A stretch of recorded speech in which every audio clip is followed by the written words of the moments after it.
Hello ನಮಸ್ಕಾರ, ನಾನು ನಿಮ್ಮ ಚಂದ್ರಮೌಳಿ ಕಣ್ವಿ. ನಮ್ಮ RCB ಫ್ಯಾನ್ಸ್ಗೆ ಈಗ ಫುಲ್ ಟೆನ್ಷನ್.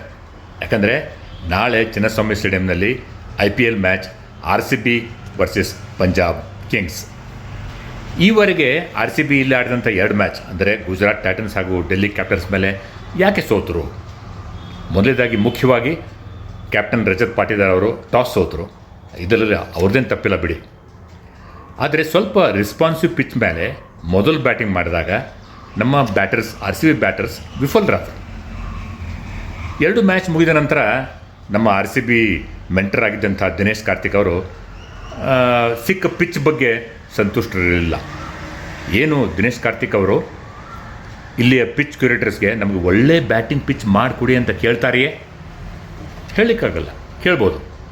ಆದರೆ ಇಲ್ಲಿ ಒಂದು ಸಮಸ್ಯೆ ಇದೆ, ಡೇಂಜರ್ ಇದೆ.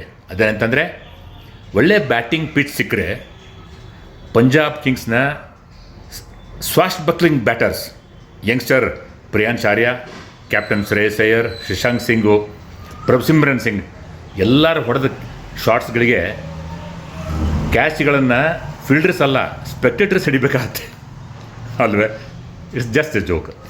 ಈಗ RCB ಫ್ಯಾನ್ಸು RCB ಈ ಸೀಸನ್ ಪರ್ಫೆಕ್ಟ್ ಟೀಮ್ ಅಂತ ಹೇಳ್ತಾ ಇದ್ದಾರೆ. ಯಾಕೆಂದರೆ ಇದು ಟೋಟಲಿ ಈ ಸೀಸನ್ ವಿರಾಟ್ ಕೊಹ್ಲಿ ಸೆಂಟ್ರಿಕ್ ಆಗಿಲ್ಲ. ಹೆಚ್ಚಿಗೆ ಪ್ರಚಾರ ಸಿಗಿದ್ದರೂ ಕೂಡ ಪಾಟಿದಾರು, ಆಮೇಲೆ ಜಿತೇಶ್ ಶರ್ಮಾ, ಆಮೇಲೆ ಟಿಮ್ ಡೇವಿಡ್ ಎಲ್ಲರೂ ಒಳ್ಳೆಯ ಫಿನಿಷರ್ಸ್ ಆಗಿದ್ದಾರೆ. ಬೌಲಿಂಗ್ನಲ್ಲಿ ಅಷ್ಟೇ ಸ್ವಲ್ಪ ತಲೆನೋವಿಲ್ಲ. ಅದೇನೆಂದರೆ ಇಲ್ಲಿ ಸ್ಪಿನ್ನರ್ಸ್ ಎಫೆಕ್ಟಿವ್ ಆಗಿಲ್ಲ. ಹಾಗೂ ಜಾಶ್ ಹೆಜಲ್ವುಡ್ ಅವರ ಸೆಕೆಂಡ್ ಸ್ಪೆಲ್ ಸ್ವಲ್ಪ ಮಟ್ಟಿಗೆ ನಿರಾಶಾದಾಯಕವಾಗಿದೆ. ಈ ಪಂಜಾಬ್ ಟೀಮ್ ಇದೆಲ್ಲ ಒಂದು ಸ್ವಲ್ಪ ಕಿರಿಕ್ ಟೀಮ್ ಇದು. ಯಾಕಂದರೆ SRH ಮೇಲೆ 245 ರನ್ ಸ್ಕೋರ್ ಮಾಡಿ ಸೋತರು. ಇದೇ ಟೀಮು KKR ಮೇಲೆ ಬರೀ 111 ರನ್ ಸ್ಕೋರ್ ಮಾಡಿ ಡಿಫೆಂಡ್ ಮಾಡಿಕೊಂಡ್ರು. ಕಂಡೀಷನ್ಸ್ ಬೇರೆ ಇದು ಬಿಡಿ, ಆ ಮಾತು ಬೇರೆ. ಲಾಕಿ ಫರ್ಗ್ಯೂಸನ್ ಇಂಜೂರ್ಡ್ ಆಗಿದ್ದಾರೆ, ಹೊರಗೆ ಬಿದ್ದಿದ್ದಾರೆ. ಸ್ಟಾನಿಸ್ ಫಾರ್ಮ್ ಕಳ್ಕೊಂಡಿದ್ದಾರೆ, ಡ್ರಾಪ್ ಆಗಿದ್ದಾರೆ.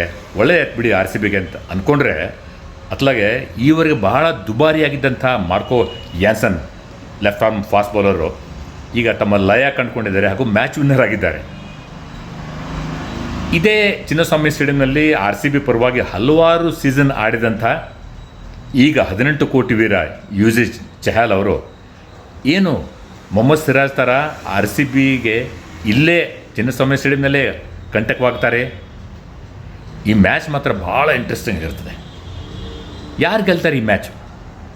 ಯಾರು ಕಡಿಮೆ ಕ್ಯಾಚ್ ಬಿಡ್ತಾರೋ ಅವರೇ ಈ ಮ್ಯಾಚ್ ಗೆಲ್ತಾರೆ ಅಲ್ವೇ? ಏನಂತೀರ?